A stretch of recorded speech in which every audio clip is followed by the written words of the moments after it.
Hello dear children, this is part 4, My English Reader Unit 1. Now in this video we are going to read a poem, Teacher's Prayer. A Teacher's Prayer.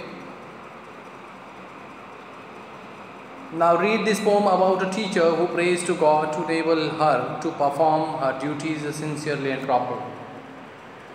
This poem is about a teacher who prays to God to enable her to perform her duties. Duties to teach children, duties to make them sincere, duties to make them disciplined, understanding, cooperative, and many more. And one of the most important thing, responsibility to teach her children how to become a good human being. Let us read this poem, Teacher's Prayer. I want to teach my students how to live this life on earth, to face its struggle and its strife and improve their worth. The poet, the teacher, wants to pray. She prays to God. क्या कहती है वो, क्या pray करती है teacher?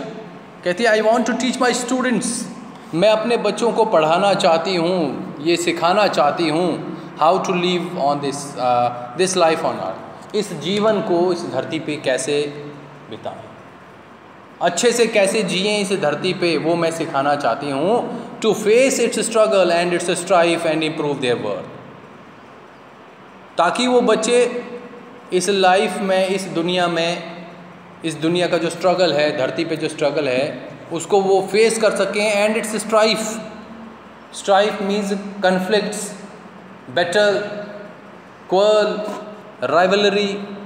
यहाँ पे बहुत सारी जो मुश्किलें हैं उनको वो अच्छे से फेस कर सकें. एंड इम्प्रूव देयर वर्थ, और अपनी वर्थ मीन्स अपनी जो वैल्यू है उसको इम्प्रूव कर सकें, क्योंकि हर एक की अपनी अपनी वैल्यू होती है सबकी लाइफ में, तो अपनी वैल्यू को वो इम्प्रूव कर सकें इस लाइफ में. Not just the lesson in a book or how the rivers flow, but how to choose the proper path wherever they may go. The teacher prays to the god. वो ये pray करती है कि not just the lesson in a book, मैं सिर्फ बच्चों को उनके बुक के जो लेसन्स हैं वो ही नहीं पढ़ाना चाहती, या फिर मैं उनको यही नहीं पढ़ाना चाहती कि रिवर्स कैसे फ्लो करती हैं, लेकिन मैं उनको ये सिखाना चाहती हूँ कि how to choose the proper path. दुनिया में, लाइफ में जब आए हैं तो एक सही रास्ता कैसे चुने, वेर एवर दे मे गो, जहाँ भी वो जाएं एक सही रास्ता कैसे चूज़ करें, वो मैं सिखाना चाहती हूँ उनको. To understand eternal truth and know the right from wrong and gather all the beauty of a flower and a song.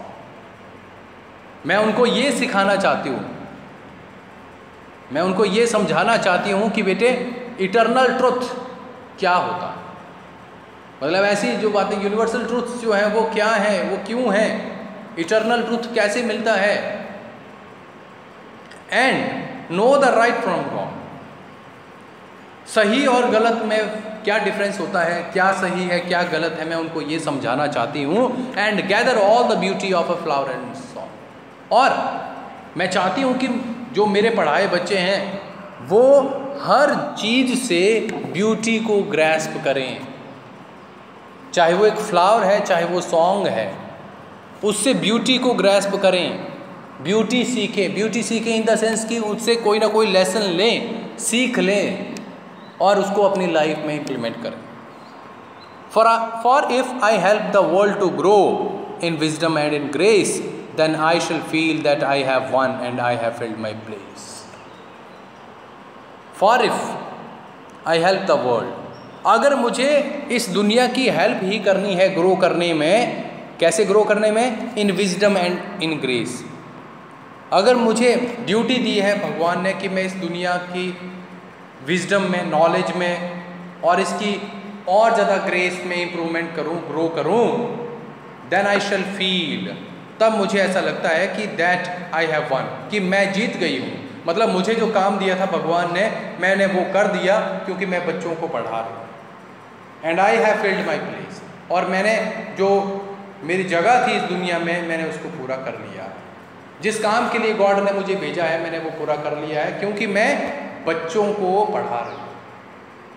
बच्चों को पढ़ाना मतलब लोग इस दुनिया का भला करना। तो मैं अल्टीमेटली इनडायरेक्टली मैं इस पूरे वर्ल्ड को ही ग्रो करने में हेल्प कर रही हूँ। So I ask for guidance god that I may do my part for character and confidence and happiness of heart. तो आगे वो प्रे करती है, टीचर कहती है so I ask for guidance, और इसलिए हे भगवान मैं आपसे गाइडेंस मांगती हूँ, मुझे गाइड कीजिए। That I may do my part, ताकि मैं अपना पार्ट जो मेरी ड्यूटी है उसको मैं अच्छे से निभा पाऊँ। Then I shall feel that for character and confidence and happiness of heart. मेरी आप हेल्प करें, मुझे आप गाइड करें गॉड, ताकि मैं अपने जिम्मेवारी को पूरा कर सकूं, अपनी रिस्पॉन्सिबिलिटी को पूरा कर सकूं। किसके लिए? एक अच्छे कैरेक्टर के लिए, बच्चों में मैं कॉन्फिडेंस गेन करा सकूं, बच्चों को कॉन्फिडेंट बना सकूं, उनको एंड हैप्पीनेस ऑफ हार्ट, और उनके दिलों को मैं खुशनुमा बना सकूं। तो इसलिए आप मेरी हेल्प कीजिए। After this pome we have a story C1, the vendor of sweets. The vendor of sweets. Now read a story about Munisemi, who is a street vendor and sells sweets to the school children. One day while going for work, a small accident brings about a change in him. Read yourself to find out what happens to him and how he turns a new leaf in his life. ये story है मुनिसेमी के बारे में। वो आपने देखा होगा आपकी गली में भी जैसे मिठाइयाँ बेचने वाले लोग आते हैं, मिठाइयाँ बेचते हैं वो, तो ऐसा ही ये मुनिसेमी जो स्ट्रीट वेंडर था, गलियों में मिठाइयाँ बेचता था, और जो स्कूल चिल्ड्रन हैं, स्कूल जाने वाले बच्चे या स्कूल में पढ़ने वाले बच्चे, उनको मिठाइयाँ बेचता था। एक दिन वो घर से वाइल गोइंग फॉर वर्क काम पे जा रहा था, एक छोटा सा एक्सीडेंट हुआ उसके साथ में, जिसकी वजह से उसके अंदर बहुत बड़ा चेंज आया। देखते हैं कौन सा चेंज आया जिसकी वजह से वो पूरी तरह से चेंज हो गया Munisami. The vendor of sweets, he was a vendor of sweets. वो मिठाइयाँ बेचने वाला एक विक्रेता था, बेचने वाला, मिठाइयाँ बेचने वाला।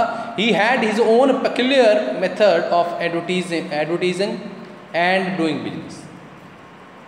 उसका अपना एक पेक्यूलियर मीन्स स्ट्रेंज, यूनिक, एक अजीब सा, अलग सा, एक स्ट्रेंज, एक अलग सा मेथड था अपने आप की एडवर्टाइजमेंट करने का एंड डूइंग बिजनेस, और बिजनेस करने का। He never depended upon others for help and worked hard all alone. वो कभी किसी के ऊपर डिपेंडेंट नहीं रहता था और हमेशा बहुत मेहनत करता था, हार्ड वर्क करता था। आई स्पीक ऑफ मुनिसेमी, मैं मुनिसेमी की बात कर। The man who sold sweets, वो आदमी जो मिठाइयाँ बेचता था। हिज कस्टमर्स वर चिल्ड्रन, और उसके कस्टमर्स कौन थे? बच्चे। The future citizens of the world, इस दुनिया के भावी नागरिक, आने वाले नागरिक, आने वाली जनरेशन। तो वो उनको मिठाइयाँ बेचता था। At the stroke of 9 in the morning, Munisami would stand in front of the school with his tray of sweets. जैसे ही सुबह के मॉर्निंग के 9 बजते मुनिसेमी जो है वो स्कूल के गेट के बाहर खड़ा हो जाता था अपनी मिठाइयों की ट्रे लेकर के। You can see the picture बेटा, ये देखिए पिक्चर में भी वो स्कूल के बाहर खड़ा है, बच्चों को मिठाइयाँ बेच रहा है। Till about 11 the sale would be brisk.